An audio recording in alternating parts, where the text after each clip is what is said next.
Okey, selamat tengah hari ya. Hari Jumaat yang mulia ni. Ni. Inilah rutin musim kemarau, tuan-tuan. Menyiram anak durian. Ni anak tinggi lah, anak apa? Adik manja ataupun kita panggil udang merah Kelantan. Setengah panggil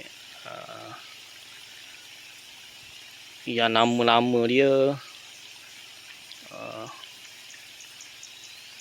saya tak ingat, nanti saya ingat saya bagi tahu balik lah. Okey. Rutin.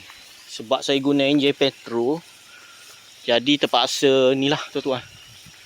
Terpaksa boleh kata 2-3 hari sekali kena pergi beli petrol lah. Dengan isu minyak apa sekarang ni. Kat atas sana ada lagi lah.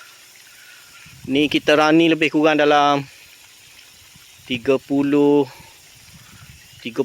sprinkler tak silap. Ada macam-macam lah. Ada yang apa? Yang kasar, yang halus. Tengok atas kesesuaian.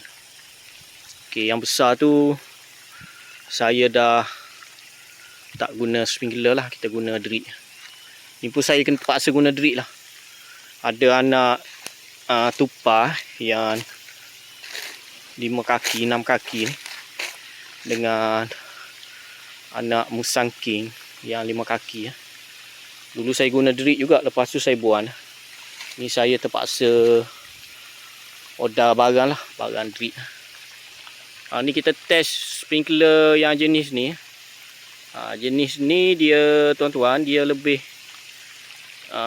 air lebih lah untuk polybag besar macam ni. Polybag lebih kurang polybag sawit ni 15-18. Okey. Okey, kita tengok yang kat atas pula. Okey.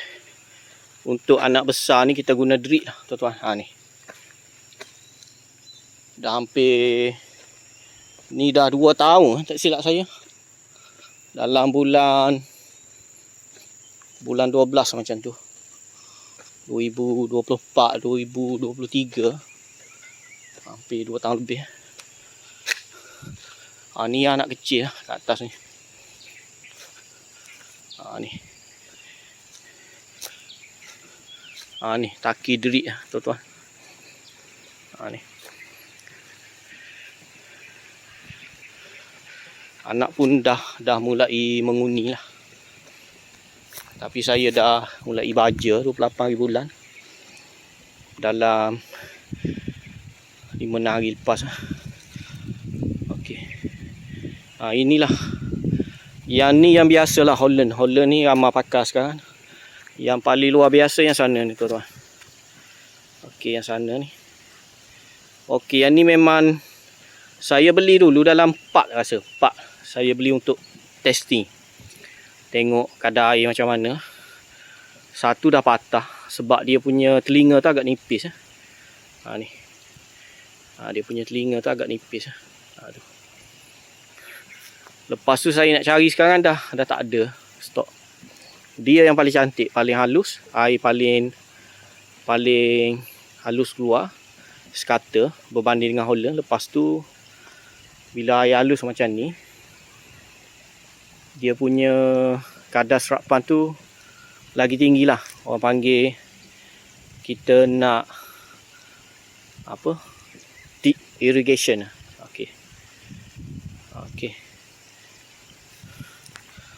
Okeylah, saya nak tunjuk tu je. Mungkin minggu depan dah mulai hujan lah. Ni banyak anak MK lah. MK yang kita letak tengah panas, semua jadi kuning lah. Tapi bila pergi tanam di lapangan, dia tak adalah stres sangat berbanding dengan anak buah neti. Okey, alright.